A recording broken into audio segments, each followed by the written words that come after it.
but no less. I'm Tim Heath, and I'm here to talk to you about shit. So, shit can be kind of interesting, right? I found a long list of AKAs. This is just the A's, all right? So there are many names. We all know lots of them, right? And it's kind of funny. Here are some others. It can be kind of comical, right? There's some better stuff here. And I was laughing hysterically when I was reading some of these. But, we all shit, right? Big shits, little shits, brown shits, green shits. There's all kinds of shit, right? But what does it mean? Why are we talking about shit? Because it's a window. It's a window into yourself. It's a window into your GI tract. So today, we're going to talk about what is your shit telling you? It talks to you. It tells you things, all right? So what are you going to look for? What are you listening for? What are some resources to figure out about that shit that you're taking or you're dropping or you're letting loose or whatever you want to say about it? All right, and then what do you do? When you've heard the message, you've felt the feeling, you've got some insight, what do you do from there?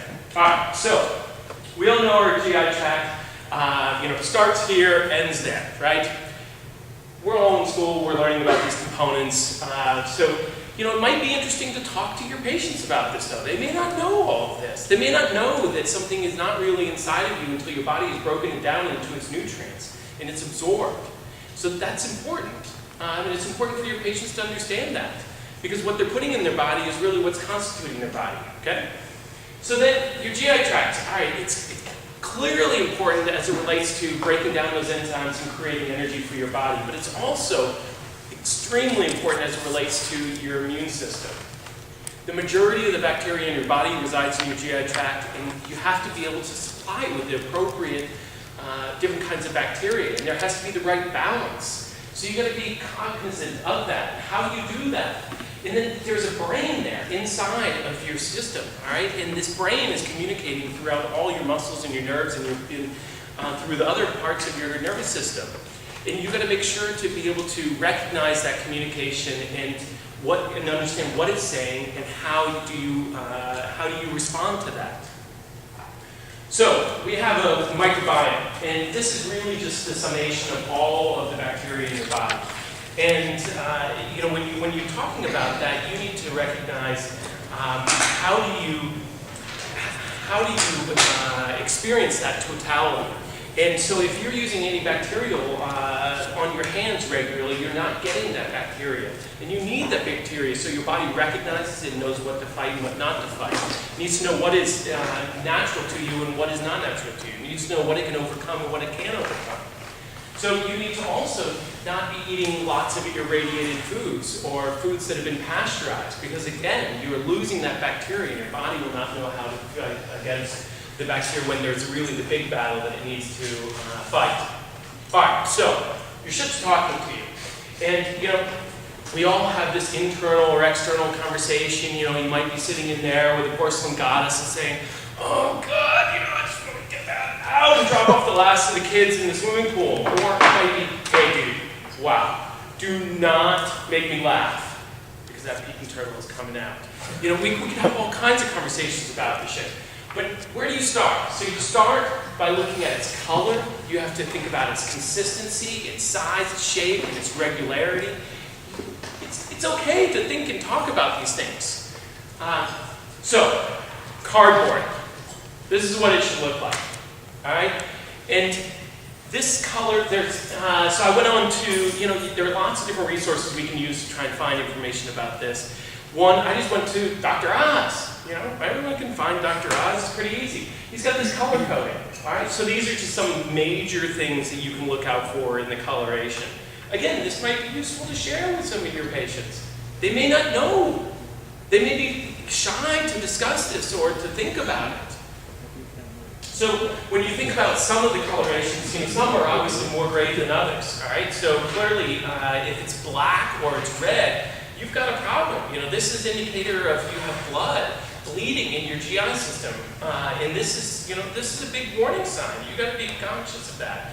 If it's white and mucus, that means that you're not processing fats. It means you've got some kind of a problem where you can't actually absorb those fats properly, and they're being excreted through your system. So these are some of the things you need to look out for. So what about size and shape? All right, so, we all know we have the sigmoid colon, it's got an S shape. Well, it should be coming out sort of with a curve in it. And it should be, a few inches long. But more than that, it needs to be well formed, it needs to come out easily. And I know this is a little uncomfortable, but this is the deal. Alright, so I just went over to the Bristol site, alright? And this is a great chart. It tells you a lot of information. And seriously guys, this is actually pretty interesting. I'm going to read to you a couple of these. So type 1. Alright, this is a dysbacteriosis where you're missing bacteria. You're not getting the right bacteria. It means that you may have just been imposed antibiotics and you may be not getting enough fiber in your system as well. So you're little rabbit pellets coming out of you. That's not great. Alright, so what about number 2? You've got a disruption. Something's blocking you. You can't get it out. It's been sitting there far too long. Not talking about days, we're talking about weeks. That's a long time. That's causing all that bacteria that you're trying to eliminate is sitting there for far too long. You're trying to get rid of it and you can't. So what about number 3? All right, so it's a lesser version of number 2. Number 4, this is good. You're probably pooping once a day. But really, you should be pooping 3 or 4 times a day. Maybe 2 times a day. But at least once a day. So that's a number 5, which is ideal. Number 6, you're starting to go into another area here where you maybe have a hyperactive colon and you're going to have diarrhea where there's going to be spikes in your blood pressure, there's maybe hypertension because of stress. So that could have an effect, or it could be you're eating too many spices in your food.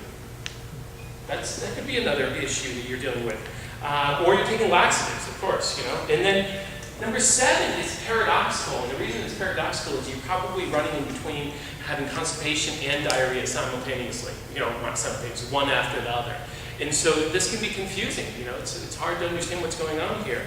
And so what's happening is you're not able to absorb the fluids, and then the fluids get backed up, and then everything is rushing back out, all right? All right, so what about some fun, shitty facts, okay? So, of course, it's humorous. Caterpillars, holy crap, 6 feet! Did you know that they could poop 6 feet? Oh my God. Geese, every 12 minutes. No wonder these fields are littered with poop. It's like a minefield. You gotta run away. And then, of course, we all know kids are pooping all the time, right? And that's how you go through whatever it is, 23,000 diapers, right?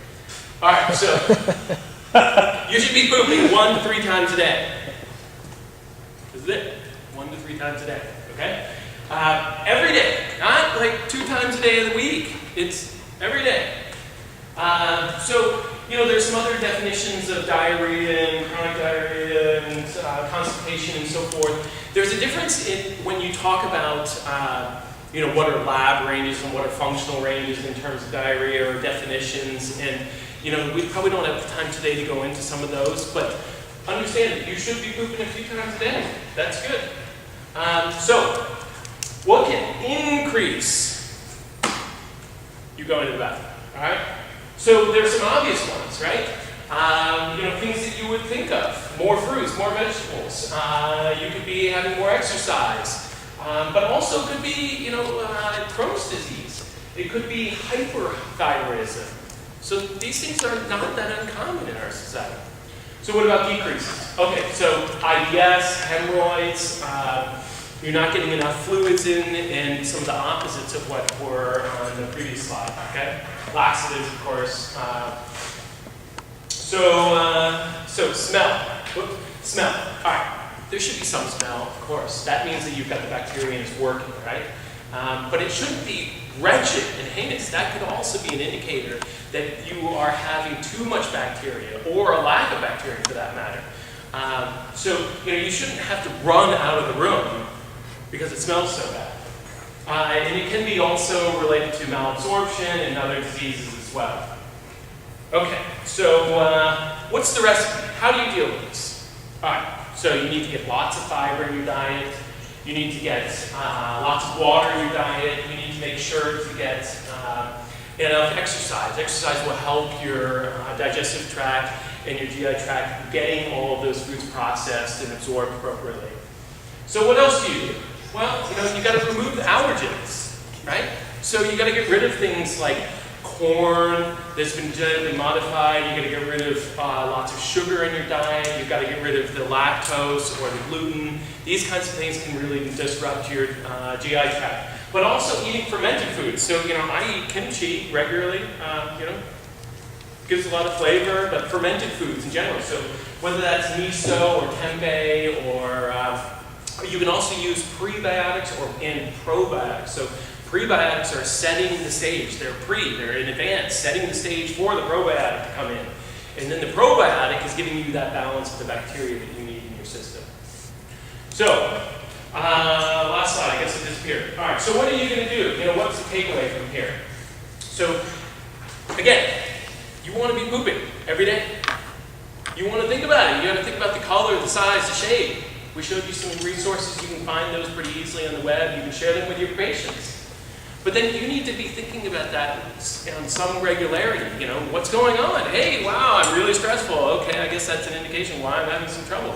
Or, hey, you know what? I can alter this. I can try and relax. I can eat some foods that might help out, get some more fiber in my diet and some more fermentation. So hopefully this gave you a little bit of humor and it gave you some things to think about going forward. Thanks for listening to my shitty talk.